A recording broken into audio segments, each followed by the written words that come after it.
కరాళ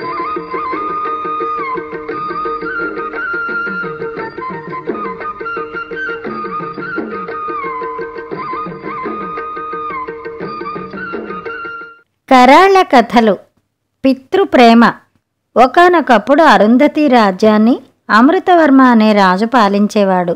ఆయన పరిపాలనలో ప్రజలు సుఖశాంతులతో సంతోషంగా ఉండేవారు. ఆయన ప్రమద్వర అనే రాకుమార్ని ప్రేమించి పెళ్లి చేసుకున్నాడు. కొంతకాలం వారు సుఖంగా జీవించారు. ఆ దంపతులకు లేక అలేఖ్య అనే కూతురు పుట్టింది. కానీ ప్రమద్వర పురిటిలోనే కన్ను మూసింది.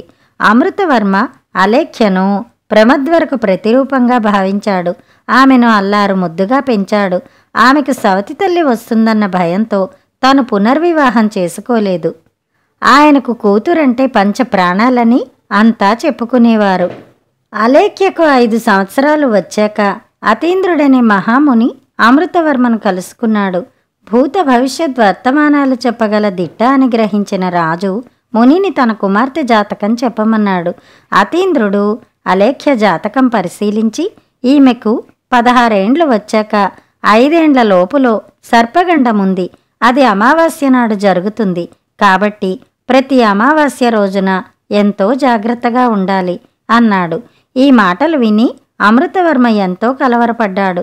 అందుకు నివారణోపాయం చెప్పమని మునిని వేడుకున్నాడు. అతీంద్రుడు కాసేపు ఆలోచించి, విధి బలీయం, మన చేతుల్లో ఏమీ లేదు. అలేఖ్యను కాటువేసే సర్పం సామాన్యమైనది కాదు. దానికి రాజవైద్యుల వద్ద మందులుండవు. శత్వర్షిణి అనే మొక్క ఆకురసం ఒక్కటే ఆ విషానికి విరుగుడుగా పనిచేస్తుంది అన్నాడు. అయితే అదెక్కడ దొరుకుతుందో చెప్పండి, వెంటనే తెప్పించే ఏర్పాట్లు చేస్తాను అన్నాడు అమృతవర్మ. అదిప్పుడు సాధ్యం కాదు. దేనికైనా సమయం రావాలి. జయ, కంచి, మధుర రాజ్యాలకు అవతల కళకంఠారణ్యముంది. క్రూర మృగాలకు నిలయమైన ఆ అడవిని దాటుకుని వెడితే నాగావళి కొండ వస్తుంది. ఆ కొండ ఎక్కాలంటే శిల్పాస్వాలనబడే వింత మృగాలు అడ్డుకుంటాయి. వాటి బారి నుండి తప్పించుకుని కొండ ఎక్కితే శత్వర్షిణి మొక్క కనిపిస్తుంది.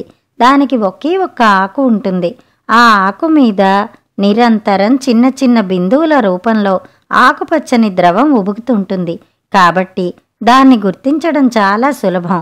ఆ మొక్కను తెచ్చి నీటిలో ఉంచితే ఎంతకాలమైనా దాని ఆకు వాడదు. అయితే ఆ ఆకు రసం మోతాదు ఒకరి విషప్రభావం తొలగించడానికి మాత్రమే సరిపోతుంది అన్నాడు అతీంద్రముని. అయితే తక్షణం రాజ్యమంతా చాటింపు వేయిస్తాను. శత్వర్షిణిని సాధించుకుని వచ్చిన వారికి అర్ధరాజ్యం ఇస్తాను అన్నాడు అమృతవర్మ ఆతృతపడుతూ. అతీంద్రుడు నవ్వి, దేనికైనా సమయం రావాలని ముందే చెప్పాను. కళకంఠారణ్యాన్ని దాటడం, శిల్పాస్వాలను తప్పించుకోవటం, నాగావళి కొండనెక్కడం సామాన్యులకు సాధ్యపడదు. అందుకు 10 సంవత్సరాల బాలుడు 10 సంవత్సరాల పాటు కఠోర నియమాలు పాటిస్తూ ఘోర తపస్సు చెయ్యాలి. తపస్సు ప్రారంభించడానికి ముందే అతడు క్షాత్ర విద్యల్లో ఆరితేరినవాడై ఉండాలి అన్నాడు. అమృతవర్మ నీరసపడిపోయి, అలాంటి బాలుడు ఎక్కడైనా ఉంటాడా స్వామి అన్నాడు. అంతా నీ అదృష్టం మీద, నీ కుమార్తె ఆయువు మీద ఆధారపడి ఉంది. మొక్కను తెచ్చిన వాడికి అర్ధరాజ్యం ఇచ్చే బదులు అది తేవడానికి తపస్సు చేసేవాడికే నీ కూతుర్నిచ్చి పెళ్లి చెయ్యి. ఆ విధంగా నీ దేశానికి గొప్ప రాజు లభిస్తాడు. నీ కూతురితో పాటు నీ ప్రజలు సుఖపడతారు అన్నాడు అతీంద్రుడు. అప్పుడు అమృతవర్మకి ఇంకో సందేహం వచ్చింది. ఒకవేళ అలాంటి వీరుడొకడు ఉద్భవించినా అతడు శత్వర్షిణ్ణి తెచ్చేలోగా నా కుమార్తె పాముకాటుకు గురైతే ఏం చేయాలి అన్నాడు. సంవత్సరం తర్వాత కూడా విషాన్ని హరించగల అద్భుత శక్తి శత్వర్షిణికుంది. కాబట్టి విష ప్రభావానికి గురైన శరీరాన్ని లేపనాలు పూసి తాజాగా ఉంచగలిగితే చాలు. శత్వర్షిణి ఏడాది తర్వాత కూడా ఆ శరీరానికి ప్రాణం పోయగలదు అన్నాడు అతీంద్రుడు. ఏమిటో ఇదంతా ఎందుకొచ్చిందో అంటూ బాధగా నిట్టూర్చాడు అమృతవర్మ. అంతా మన మంచికే నాయనా. నీవు ప్రజారంజకంగా రాజ్యపాలన చేస్తున్నావు. నీకంటే మిన్నగా రాజ్యపాలన చేసే యువకుని ఎన్నిక కోసమే భగవంతుడిలా నిర్ణయించి ఉంటాడు అన్నాడు అతీంద్రుడు. ఆ తర్వాత అమృతవర్మ శత్వర్షిణ్ణి సంపాదించగల బాలుడి కోసం రాజ్యమంతటా చాటింపు వేయించాడు. అమృతవర్మ సైన్యంలో విజయభద్రుడనే సైనికుడున్నాడు. ఆయన యుద్ధ విద్యల్లో ఆరితేరటమే కాక మహామేధావిగా కూడా సైన్యాధ్యక్షుడి ప్రశంసలు అందుకుని ఉన్నాడు. ఆయన కుమారుడు రవిభద్రుడు 10 ఏళ్లవాడు. అందరు పిల్లలు ఆటల మీద ఆసక్తి చూపుతుంటే అతడు చదువు నేర్పమని తండ్రి వెంట పడేవాడు. ఆ విధంగా అప్పటికే క్షాత్ర విద్యలన్నిటిలోనూ ఆరితేరాడు. సకల శాస్త్రాలు అభ్యసిస్తున్నాడు. చాటింపు వినగానే విజయభద్రుడు తన కుమారుణ్ణి తీసుకుని అమృతవర్మ వద్దకు వెళ్ళి, ప్రభూ, నాకు రాజసింహాసనంపై ఆశ లేదు. నేనెప్పుడూ తమరి సేవల్లోనే ఆనందం పొందుతాను. నా కుమారుడు రవిభద్రుడికి షత్వర్షిణ్ణి సాధించే అవకాశం ఇమ్మండి. ఏ ప్రతిఫలమూ ఆశించకుండా అతడందుకు సన్నద్ధుడు కాగలడని నేను మీకు ముందే మాట ఇస్తున్నాను అన్నాడు. ఆయన వినయానికి అమృతవర్మ ఎంతో సంతోషించాడు. తర్వాత రవిభద్రుణ్ణి పరీక్షించి అన్ని విధాల రాజకార్యానికి అతనే తగినవాడని నిర్ణయించాడు. 10 సంవత్సరాల వయసులో అన్ని విద్యలు నేర్చిన బాలుడుండడం తన అదృష్టమని మనసులో సంతోషిస్తూనే రవిభద్రుణ్ణి అతీంద్రుడికి పరిచయం చేశాడు. అతీంద్రుడు కూడా రవిభద్రుణ్ణి చూసి తృప్తిపడ్డాడు. ఆయన అతడికి తపోదీక్షనిచ్చి వెళ్ళిపోయాడు. అప్పట్నుంచి రవిభద్రుడు తన మకాన్ నదీ తీరానికి మార్చాడు. మితంగా శాకాహారాన్నే భుజించేవాడు. చన్నీళ్ల స్నానాన్నే చేసేవాడు. కటిక నేల మీద నిద్రించేవాడు. వినోదాల జోలికి వెళ్ళేవాడు కాదు. అంగవస్త్రం తప్ప ధరించేవాడు కాదు. పగలంతా ఈశ్వరనామ ధ్యేయంలో మునిగిపోయేవాడు. అలా 10 ఏళ్లు గడిచాక అతడి తపోదీక్ష ముగిసింది. ఒక రోజున అతడు అమృతవర్మను కలుసుకుని తాను షత్వర్షిణ్ణి సాధించుకు వస్తానని బయలుదేరాడు. రాజు అతడికి ఉత్తమాశ్వాన్ని దీవెనలను ఇచ్చి పంపాడు. రవిభద్రుడు పక్షం రోజుల పాటు ప్రయాణం చేసి జయ, కంచి, మధుర రాజ్యాలను దాటాడు. కళకంఠారణ్యంలో ప్రవేశించాడు. భయంకరమైన ఆ అరణ్యం అతడికి స్వాగతం పలుకుతున్నట్టుగా నిశ్శబ్దమైంది. ముళ్ల పొదలు పక్కకు తప్పుకుని అతడి గుర్రానికి దారి సుగమం చేశాయి. క్రూర మృగాలు అతడి దారికి అడ్డు రాకుండా పక్కకు తప్పుకున్నాయి. ఆ విధంగా రవిభద్రుడు అరణ్యాన్ని సులభంగా దాటగలిగాడు. నాగావళి కొండ పరిసరాలు చేరుకున్నాక అతడు అలసట తీరడానికి ఓ కొలను పక్కన గుర్రాన్ని ఆపాడు. అతడు కాళ్ళు చేతులు కడుక్కున్నాడు. గుర్రం నీళ్లు తాగింది. కాసేపు నేల మీద విశ్రమించాడు రవిభద్రుడు. ఆ సమయంలో అతడికి భయంకరమైన కేక వినబడింది. అదేమిటా అని ఆలోచించేటంతలో అతడి కళ్ల ముందు ఓ వింత జంతువు ప్రత్యక్షమైంది. గుర్రపు తల, తెల్లటి కోరలు, ముళ్ల తోక, నిలువెల్లా రోమాలు ఉన్న ఆ భీకరాకారం శిలాశ్వమై ఉండాలని రవిభద్రుడు ఊహించి వెంటనే కత్తి దూశాడు. ఇద్దరికీ కాసేపు భీకర పోరాటం జరిగింది. రవిభద్రుడి కత్తి శిలాశ్వాన్ని తాకినప్పుడల్లా కంగుమని చప్పుడవుతున్నదే తప్ప దానికి గాయం కావటం లేదు. శిలాశ్వపు శరీరం బండరాతితో సమానమని అతడికి అర్థమైంది. అందుకని అలా కాసేపు పోరాడిన తర్వాత అతడు గాలిలోకి ఎగిరి శిలాశ్వం మీద కూర్చుని సవారీ ప్రారంభించాడు. శిలాశ్వం అతన్ని కింద పడవేయాలని ఎంతగానో ప్రయత్నించి విఫలమైంది.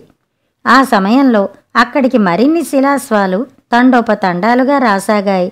ఏం చేయాలో రవిభద్రుడికి పాలుపోలేదు.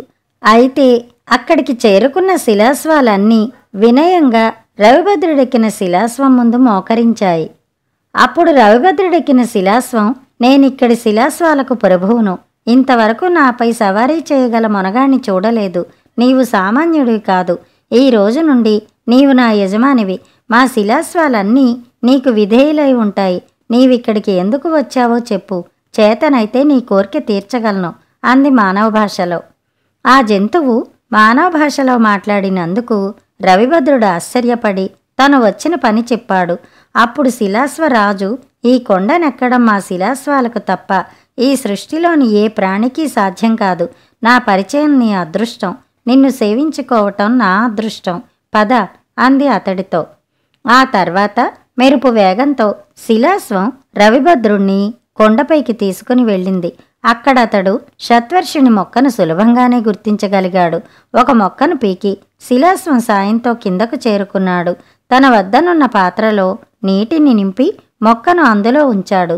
తర్వాత శిలాశ్వం నుంచి వీడ్కోలు తీసుకున్నాడు. తన గుర్రంపై ఎక్కి తిరుగు ప్రయాణమై అరుంధతి రాజ్యం చేరుకున్నాడు. రవిభద్రుడు శత్వర్షిణ్ణి సాధించుకుని వచ్చినందుకు అమృతవర్మ అపరిమిత ఆనందం చెందాడు.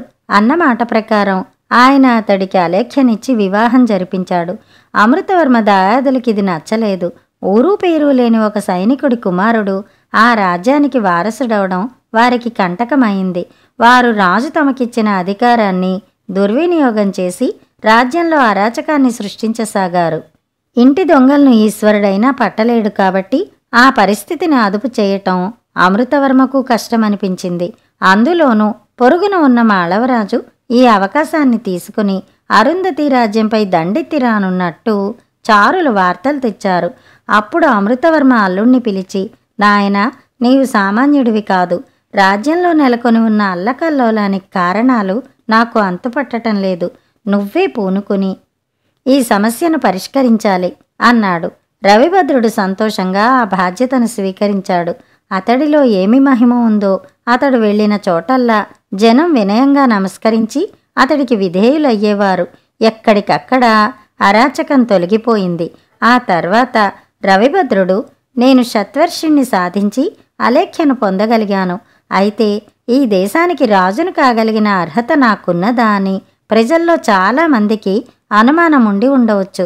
కాబట్టి నా బల ప్రతాపాలను ప్రదర్శించదలుచుకున్నాను.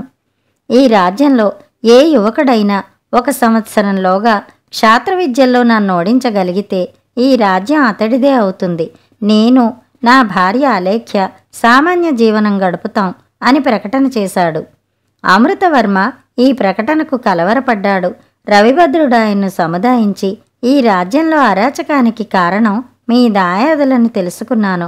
వారలా మారడానికి కారణం వారికి నాపై ఉన్న సందేహాలని గ్రహించాను.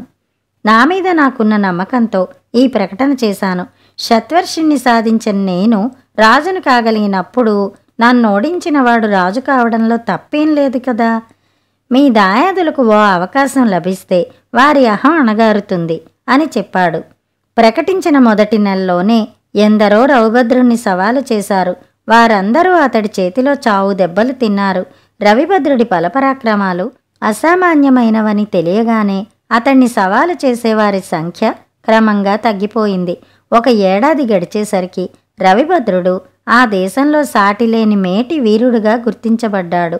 ఈ వార్త పొరుగురాజును చేరింది. ఆయన అరుంధతి రాజ్యంపై దండెత్తే యోచన మానుకున్నాడు. ఇదంతా చూశాక అమృతవర్మ ఎంతో సంతోషించి రాజ్యభారాన్ని అల్లుడికి అప్పగించాలనుకున్నాడు. దీనికి రవిభద్రుడు అంగీకరించక, ప్రభు, తమరికింకా వయసు మీరలేదు. నేను తమరికి చేదోడు వాదోడుగా ఉంటాను. రాజ్యపాలన మీరే కొనసాగించండి అని చెప్పాడు. అలా కొంతకాలం గడిచింది. అరుంధతి రాజ్యం సుభిక్షంగా ఉంది. ఈలోగా అలేఖ్యకు 16 ఏళ్లు నిండాయి. ఆమెకు సర్పగండం ఉన్నదని తెలుసును కాబట్టి ప్రతి అమావాస్య నాడు ఆమెను చీమ కూడా చొరలేని గదిలో ఉంచి రాత్రంతా అంతఃపురవనంలో తనే స్వయంగా కాపలా కాసేవాడు రవిభద్రుడు. అలా ఒక అమావాస్య నాడు రవిభద్రుడు అంతఃపుర వనంలో పహారా ఇస్తుండగా అతడినో సర్పం కాటువేసింది. ఈ వార్త తెలిసిన అలేఖ్య లబోదిబోమంటూ తన గదిలో నుంచి బయటపడి తోటలోనికి వచ్చింది. అక్కడ ఆమె కూడా పాముకాటుకు గురి అయింది. అల్లుడు కూతురు ఇద్దరూ ఒకేసారి పాముకాటుకు గురై స్పృహ తప్పడంతో అమృతవర్మ దిగ్భ్రాంతి చెందాడు. ఈలోగా వైద్యులు పరీక్ష చేసి ఇద్దరినీ ఒకే తరహా పాము కరిచిందని, దానికి తమ వద్ద ఏ మందు పనిచేయదని, శత్వర్షిని ఒక్కటే ప్రయత్నించి చూడాలని అన్నారు. అమృతవర్మకి ఈ విషయం తెలిసింది. ఆయనకప్పుడొక సమస్య వచ్చింది. శత్వర్షిని మొక్కకు ఒక్కటే ఆకు ఉంది. ఆ ఆకు రసం ఒక్క మనిషికే ప్రాణం పోయగలదు. ఇప్పుడు తనేం చెయ్యాలి? ప్రజారంజకుడైన అల్లుణ్ణి బతికించుకోవాలా?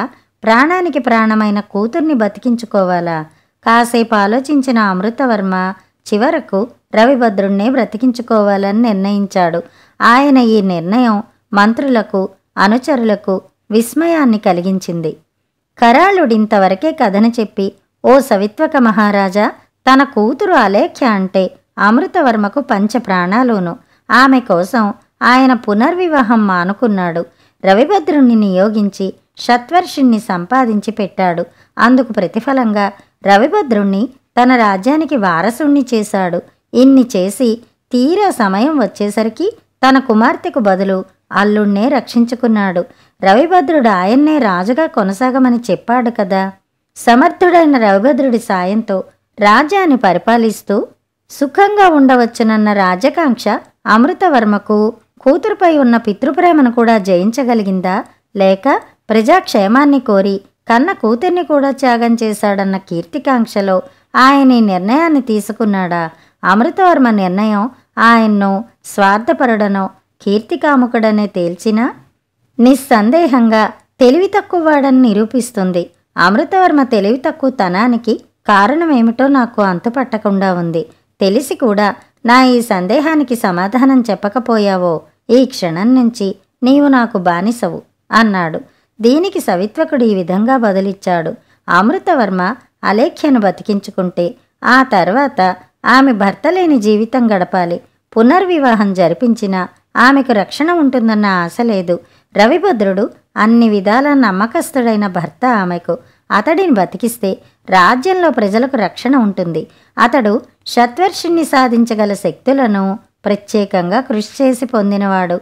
ఏడాదిలోగా అతడు శత్వర్షిణ్ణి సాధించుకుని వచ్చి అలేఖ్యను బతికించుకోగలడు. అలేఖ్యను బతికిస్తే అమృతవర్మకు కూతురు మాత్రమే దక్కుతుంది. రవిభద్రుణ్ణి బ్రతికిస్తే ఆయనకు కూతురు అల్లుడు ఇద్దరూ దక్కుతారు. ఇద్దరినీ దక్కించుకునే అవకాశం ఉన్నప్పుడు ఒక్కరినే బ్రతికించుకోవటం తెలివి తక్కువ. కాబట్టి అమృతవర్మ అన్ని విధాల కూతురు మంచి కోరి ముందుగా అల్లుణ్ణే బ్రతికించుకున్నాడు. ఆయన నిర్ణయంలో ఎంతో తెలివి ఉంది. అది సరైన సమాధానం కావడంతో సవిత్వకుడికి ఎదురుగా ఉన్న కన్యపై కరాళుడి ప్రభావం నశించి ఆ యువతి ఖడ్గమృగంగా మారి అడవిలోకి పరుగు తీసింది. కథ సమాప్తం. కథ కంచికి, మనం ఇంటికి.